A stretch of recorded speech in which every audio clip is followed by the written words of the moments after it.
रतन और मालती आंगन में बैठे बातचीत कर रहे थे। मालती, देखो मैं क्या कहता हूँ कि अब हमारी बेटी राधा जवान हो चुकी है। मुझे लगता है कि अब हमें उसके विवाह की तैयारी शुरू कर देनी चाहिए। क्यों, क्या कहती हो? लेकिन रतन, हमारी छोटी सी जमीन में जो भी फसल होती है वो तो घर चलाने में ही खत्म हो जाती है। हम राधा का विवाह कैसे करेंगे? हाँ, बात तो तुम सही कह रही हो। अगर हमने अपना खेत बेच दिया तो राधा के विवाह के बाद तो हम दोनों भूखे मरने पे मजबूर हो जाएंगे। हाँ, ठीक है, चलो तुम चिंता मत करो। मैं अपने खेत में कड़ी मेहनत करूंगा और इस बार दुगनी फसल उगाने की कोशिश करूंगा, तभी कुछ हमारा कल्याण होगा। हाँ।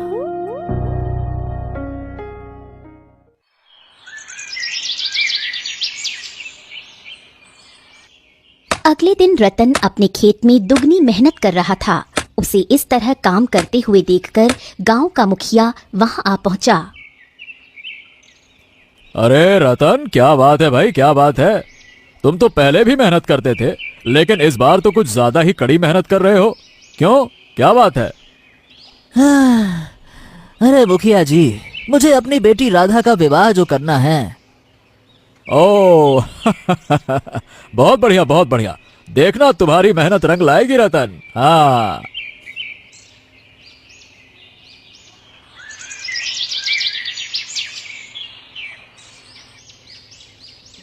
कुछ दिन बाद रतन खुशी खुशी घर लौटकर मालती को फसल के बारे में बता रहा था। मालती, अरे मालती इस बार फसल दुगनी हुई है, हमें अच्छा लाभ होगा। हाँ ये सब आपकी मेहनत का नतीजा है। कल हम सब मिलकर फसल काटने चलेंगे। अगले दिन अचानक तेज बारिश होने लगी। खेत की सारी फसल बर्बाद हो गई। रतन खेत में सर पकड़कर बैठा था।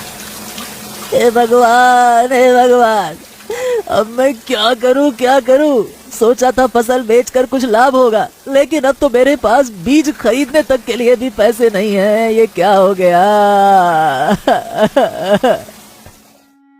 कुछ देर बाद मुखिया वहां आ पहुंचा और रतन के पास जाकर बैठते हुए बोला।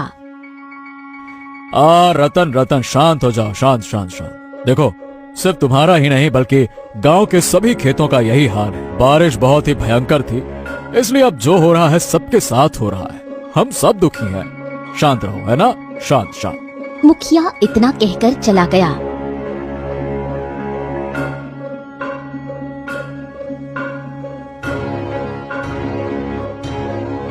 अब क्या होगा रतन? मुझे किसी से उधार मांगना पड़ेगा ताकि खर्च चल सके और मैं राज्य जाकर कुछ बीज खरीद सकूं। और क्या करेंगे? लेकिन हमें उधार कौन देगा? गांव में तो केवल एक ही व्यक्ति है जो उधार दे सकता है, और वो है यहाँ का जमींदार।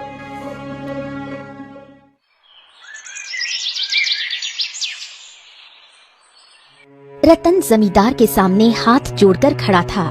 जमींदार ने उसे देखते ही व्यंग्य भरे स्वर में कहा। क्यों रतन, तुम भी बाकी गांव वालों की तरह यहाँ मदद मांगने आए हो? क्यों? हाँ, आपने बिल्कुल सही कहा मालिक। तो देखो रतन, सीधी बात करूंगा, 100% की बात कहूंगा। मैं तुम्हें बीज के लिए धन तो दे दूंगा, लेकिन याद रखना, अगर तुम समय पे मेरा धन नहीं चुका पाए तो भैया मैं तुम्हें खेत में खेती नहीं करने दूंगा। जब तक मेरा धन नहीं चुकाओगे मैं तुम्हारे खेत पर कब्जा नहीं करूंगा, लेकिन भैया अपनी रकम वसूल करने का पूरा अधिकार मुझे होगा। हाँ, ठीक है मालिक, मैं तैयार हूँ, जैसा आप कहें। जमींदार ने धन की पोटली रतन को दे दी। रतन खुशी खुशी घर लौट आया और मालती को सब कुछ बताते हुए बोला। मालती, अब सब कुछ ठीक हो जाएगा। अब मैं राज्य जाकर बीज खरीदूंगा और पहले से भी 2 गुनी मेहनत करूंगा। हाँ। राधा जो उदास बैठी थी अपने पिता से बोली। पिताजी, हम इतने गरीब क्यों हैं? भगवान ने हमें गरीब क्यों बनाया? हाँ बेटा, भगवान की लीला को सिर्फ भगवान ही जानते हैं। तुम इन सब चीजों के बारे में ज्यादा मत सोचो, निश्चिंत रहो। लेकिन पिताजी, जब मैं गांव के दूसरे संपन्न परिवारों को देखती हूँ तो मुझे अपनी गरीबी पर बहुत गुस्सा आता है। हाँ, ऐसा नहीं कहते बेटा। देखो बेटा, मैं बिल्कुल तुम्हारी हालत समझ सकता हूँ, और सच कहूँ तो कभी कभी मैं भी यही सोचता हूँ, पर क्या करें। खैर, मुझे विश्वास है कि एक दिन हमारे दिन जरूर बदलेंगे और उसी विश्वास के सहारे मैं आगे बढ़ रहा हूँ, है ना? निश्चित रहो बेटी, निश्चित रहो।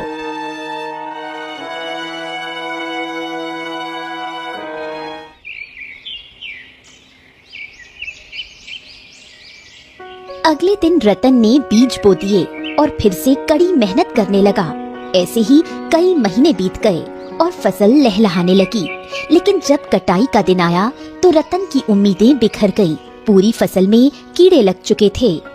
मालती, मालती, मालती, अरे मेरी तो किस्मत ही फूटी हुई है। इतनी मेहनत की, इतना सब कुछ किया, सारी की सारी फसल खराब हो गई। क्या करें अब, क्या करें? अब क्या होगा रतन?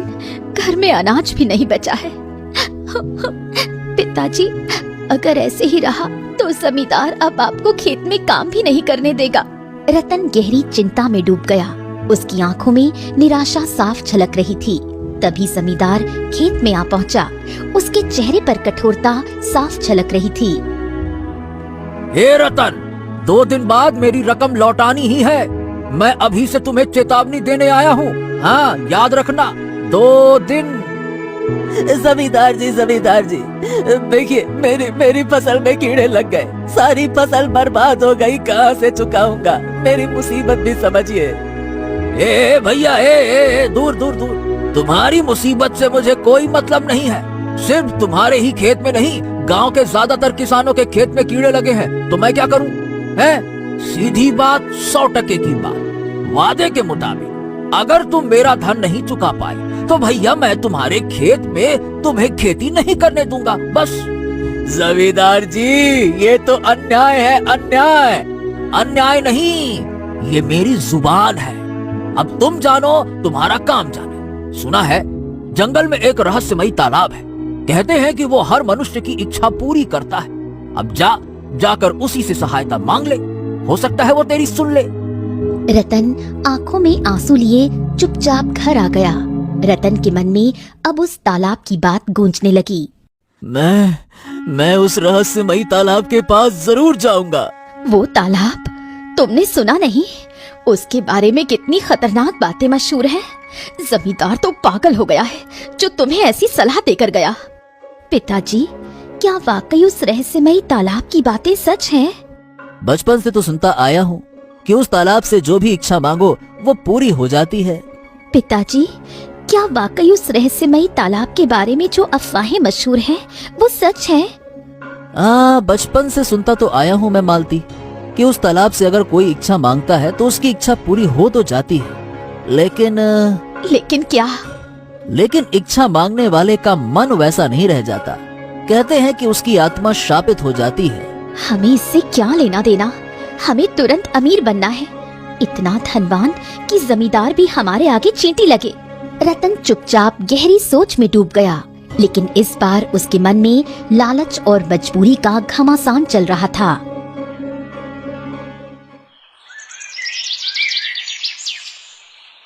रतन ने सुबह होते ही जंगल की ओर कदम बढ़ा दिए। अगले दिन रतन जंगल की गहराइयों में अकेला निकल पड़ा। सूरज की किरणें पेड़ों की शाखाओं के बीच से छनकर आ रही थीं, लेकिन जंगल में अजीब सन्नाटा पसरा हुआ था। पक्षियों की आवाजें भी जैसे डर के साए में दब गई थीं। हर कदम पर सूखी पत्तियां चरमरा रही थीं और पेड़ों की शाखाएं हवा में सरसराकर किसी अनहोनी का संकेत दे रही थीं। रतन तेज कदमों से उस रहस्यमयी तालाब की ओर बढ़ रहा था। उसके मन में बस एक ख्याल था, अगर तालाब ने मेरी इच्छा पूरी कर दी तो जिंदगी बदल जाएगी। रतन उस तालाब के पास पहुंचने ही वाला था कि तभी अचानक उसके कानों में किसी बूढ़े साधु की आवाज गूंज उठी। रुक जाओ, आगे मत जाओ। आगे वो तालाब है जो सदियों से शापित है। अपकर पीछे पलट कर देखा, वहाँ एक साधु खड़ा था जो गहरी नजरों से उसे देख रहा था। आप कौन हैं और मुझे रोक क्यों रहे हैं? मैं वही हूँ जो इस तालाब के रहस्य को जानता है। सुनो मेरी बात, आगे मत जाओ बेटा, आगे तुम्हारे लिए सुरक्षित नहीं है। ये तालाब तुम्हारे लिए विनाश लेकर आएगा। हाँ, मैं जानता हूँ कि आगे एक तालाब है। मैंने बचपन से सुना है कि ये तालाब हर इंसान की इच्छा पूरी करता है। मैं उसी तालाब के पास जा रहा हूँ। इसमें बुराई क्या है? अरे पागल हो गए हो क्या? पागल नहीं हुआ हूँ बाबा, पागल नहीं हूँ। मैं मजबूरी में यहाँ आया हूँ। मैंने जन्म से गरीबी देखी है। कुछ समय पहले अपनी बेटी राधा का विवाह करने का सोचा था। खेतों में जी जान से मेहनत की, लेकिन मूसलाधार बारिश ने मेरी सारी की सारी फसल ही बर्बाद कर दी। रतन की आंखों में गहरा दर्द झलकने लगा। फिर मैंने जमींदार के पास जाकर कर्ज लिया, बीज खरीदे, दोबारा मेहनत की, लेकिन इस बार फसल में कीड़े लग गए। अब जमींदार ने मुझे मेरे ही खेत में खेती करने से रोक दिया। कहाँ से लौटाऊं उसका धन? बताओ बाबा, कहाँ से लौटाऊं? मेरे पास तो और कोई रास्ता ही नहीं बचा। क्या रास्ता बचा है? बताओ बाबा, बताओ। मैं जानता हूँ बेटा, लेकिन तुम्हारी अकेले की फसल बर्बाद नहीं हुई है। तुम्हारे जैसे और भी कई गरीब किसानों की फसलें बर्बाद हुई हैं। उन्होंने भी जमींदार से कर्ज लिया, उनकी फसलें भी नष्ट हो गईं। लेकिन उन सभी ने भगवान पर भरोसा रखा। हर अंधेरे के बाद सुबह होती है, तुम भी भरोसा रखो। लेकिन बाबा, मैं और इंतजार नहीं कर सकता। अगर ये तालाब सच में मेरी इच्छा पूरी कर सकता है तो मैं वहां जरूर जाऊंगा। हाँ, वो तालाब बुराई का प्रतीक है। अगर तुम वहां जाओगे और इच्छा मांगोगे तो याद रखना, तुम्हारी इच्छा तो पूरी हो जाएगी, लेकिन क्या बाबा? लेकिन तुम्हारा और तुम्हारे परिवार का मन शापित हो जाएगा। लालच से भरा मन इंसान को जीवन भर पछतावे में डुबो देता है। हाँ, मैं तो समझता था कि ये सब सिर्फ दंत कथाएं हैं, लेकिन आपकी बातों ने सिद्ध कर दिया कि ये सच है। अब तो मैं जरूर जाऊंगा बाबा और अपनी इच्छा मांगूंगा। ये तुम्हारी मर्जी है, लेकिन याद रखना, अंत में तुम्हारे हिस्से में सिर्फ और सिर्फ पछतावा आएगा, पछतावा। साधु ये कहकर वहां से चला गया। रतन अब रहस्यमयी तालाब के किनारे पहुंच चुका था। तालाब का पानी सुनहरे रंगों में चमक रहा था। ये क्या? हे भगवान, इस तालाब से तो सोने की चमक उठ रही है। ऐसा लग रहा है कि जैसे तालाब के अंदर सोना भरा हुआ हो, या फिर यह पानी सोने का हो। बाप रे बाप। रतन की आंखों में लालच की चमक साफ दिखाई दे रही थी। तालाब का रहस्य अब उसके सामने था, लेकिन वो इस सच से अनजान था कि इस लालच की कीमत उसे क्या चुकानी पड़ेगी। अचानक तालाब के अंदर से गूंजती हुई आवाज आई। कौन हो तुम? रतन चौंक कर पीछे हट गया, पर फिर साहस बटोर कर बोला, मेरा नाम रतन है। मैं धनवान बनना चाहता हूँ। मतलब चाहता हूँ कि मेरी बेटी राधा का विवाह किसी ऊंची जगह पर हो और मेरे पास इतना धन हो कि गांव का हर व्यक्ति मेरा मान सम्मान करे। तुम्हारी इच्छा तो पूरी हो जाएगी, पर ये एक शापित तालाब है। जो भी मनुष्य इस तालाब से धन प्राप्त करता है, उसका मन लालच से भर जाता है। फैसला तुम्हारा है। मेरा फैसला तो पहले ही हो चुका है। मुझे कोई फर्क नहीं पड़ता। मैं तैयार हूँ इस चीज के लिए। अचानक रंग बिरंगी किरणों के बीच रतन के सामने स्वर्ण मुद्राओं से भरा हुआ एक बक्सा प्रकट हो गया। इस बक्से के अंदर मुद्राएं हैं। इतनी मुद्राएं हैं कि तुम जीवन भर आराम से जी सकोगे, और जब तक तुम घर पहुंचोगे तो तुम्हारी पुत्री राधा और भी अधिक सुंदर हो चुकी होगी। उसकी सुंदरता ऐसी होगी कि कोई भी राजकुमार उसे देखकर अपना दिल हार बैठेगा।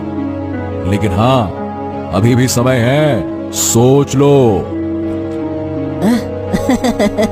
अरे जब इतना सारा सोना सामने रखा हो तो सोचने की क्या जरूरत है?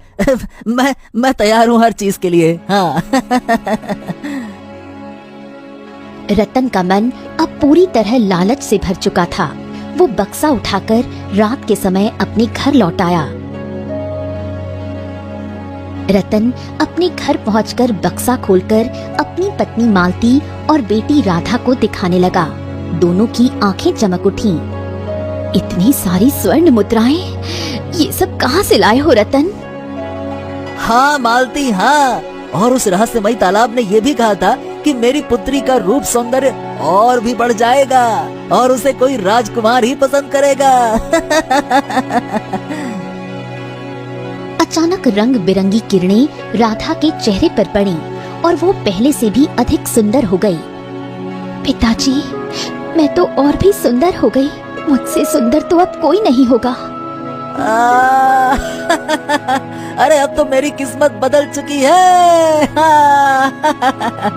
हाँ, अब देखना जल्दी कोई राजकुमार तेरा हाथ मांगने आएगा, तब आएगा असली मजा। तब देखना लोग मेरे बारे में क्या कहते हैं और उस जमींदार को तो मैं बताता हूँ। हाँ।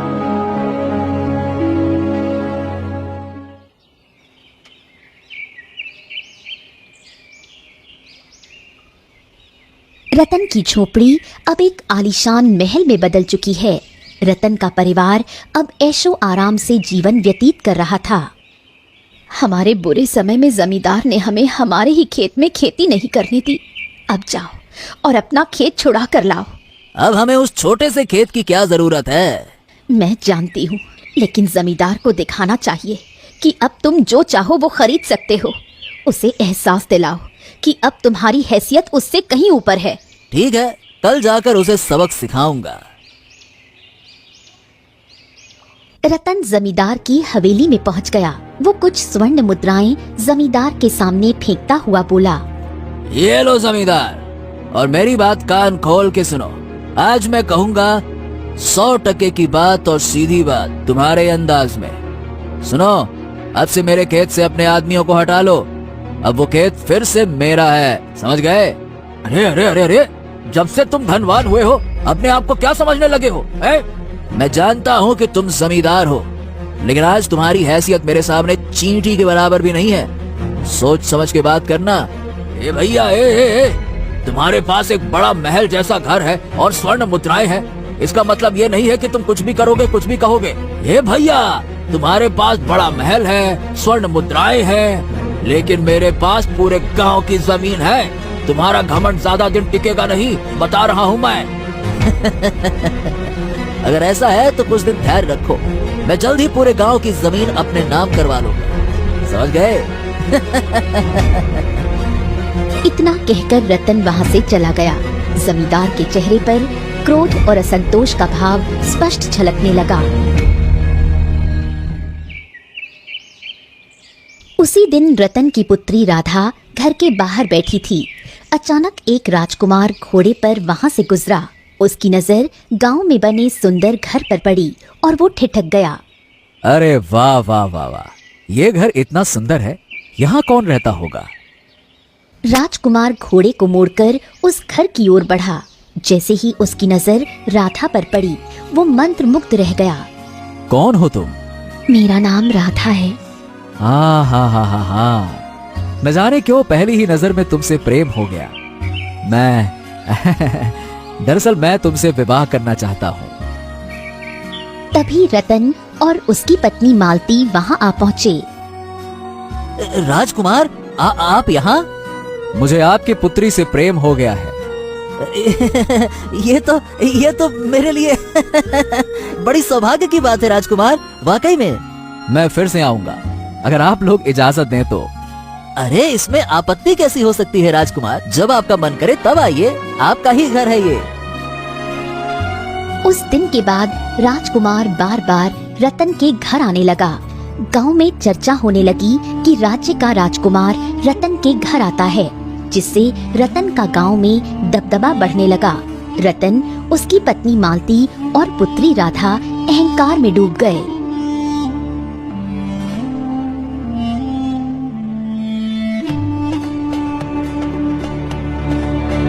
एक दिन राजकुमार ने रतन से विवाह की बात की। रतन, अब मैं तुम्हारी पुत्री से विवाह करना चाहता हूँ। मैं बिल्कुल तैयार हूँ राजकुमार, लेकिन मेरी एक शर्त है। शर्त? कैसी शर्त? मैं चाहता हूँ कि गांव की सारी जमीन मेरे नाम हो जाए और गांव के लोग मेरी गुलामी करें, तभी मेरा और आपका बराबरी का संबंध होगा। राजकुमार ये सुनकर खुश हो गया और गांव में ऐलान करवा दिया। अरे भैया, रतन तो अब गांव का जमींदार बन गया, हम सब तो अब उसके अधीन हैं। पता नहीं क्या करेगा। हाँ भाई, पता नहीं क्या करेगा अब। देखो क्या कह सकते हैं। कुछ दिनों बाद राजकुमार और राधा का विवाह संपन्न हो गया।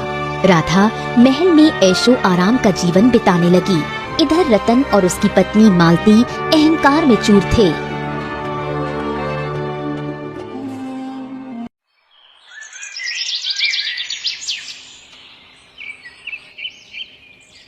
एक दिन राजकुमार राधा को सैर कराने के लिए जंगल ले गया। तभी वहाँ राजकुमार का शत्रु आ गया। कब से घात लगाए बैठा था तुझ पर, अब आया ना तुम मेरे फेरे में। इतना कहकर उसने राजकुमार की हत्या कर दी और राधा को छोड़ दिया। जाकर इसके पिता को बता दे कि मैंने उसके पुत्र की हत्या कर दी है। जा। राधा रोते हुए महल वापस गई और सारी घटना राजा विक्रम को बताने लगी। अरे ये सब कुछ तेरे मनहूस कदमों का असर है। न तू मेरे बेटे के जीवन में आती और न ही वो शत्रु के हाथों मारा जाता। तू निकल जा यहाँ से, निकल जा, निकल। राधा रोती हुई अपने घर वापस लौट आई और सारी घटना अपने पिता रतन को बताने लगी। जैसे ही गांव वालों को पता चला कि राजकुमार मारा गया और राजा विक्रम ने राधा को घर से निकाल दिया, गांव वालों ने विद्रोह कर दिया। रतन के घर को जला दो, आग लगा दो। आग लगा दो, मार डालो, आग लगा दो। गांव वालों ने रतन के घर में आग लगा दी। रतन की पत्नी मालती और पुत्री राधा जलकर राख हो गयी। रतन छुपता छुपाता घर से भाग निकला, लेकिन तभी गांव का जमींदार गुस्से में चिल्लाता हुआ बोला, अरे रतन को पकड़ो, पकड़ो, पकड़ो। गांव वाले रतन को पकड़ने के लिए उसके पीछे दौड़े। रतन भागते भागते जंगल की गहराई में चला गया और थककर बेहोश होकर गिर पड़ा। कुछ देर बाद रतन की आंखें खुली तो उसने देखा कि उसके सामने एक साधु बैठा था। मैंने तुमसे कहा था, अगर तुम अपनी गरीबी पर थोड़ा और धैर्य रखते तो तुम्हारी किस्मत बदल सकती थी। हर अंधेरे के बाद उजाला आता है, पर तुमने जल्दबाजी की और तालाब के पास जाकर स्वार्थ में फंस गए। तुम्हारे मन में लालच घर कर गया था, जिसका यही अंजाम होना था। मेरी पुत्री विधवा हो गई, मेरी पत्नी और पुत्री जलकर मर गई। गांव वालों ने मेरे खिलाफ विद्रोह कर दिया। बड़ी मुश्किल से अपनी जान बचाकर भागा हूँ। मेरी सारी संपत्ति जल गई। अब मैं क्या करूँ, क्या करूँ? अब पछतावे के सिवा तुम्हारे पास कुछ नहीं बचा। ना तुम्हारी पत्नी लौट सकती है, ना तुम्हारी पुत्री और ना तुम्हारा वैभव। इतना कहकर साधु वहाँ से चला गया। रतन उस दिन के बाद जीवन भर जंगल में भटकता रहा। उसके पास अब पछताने के अलावा कुछ भी नहीं था।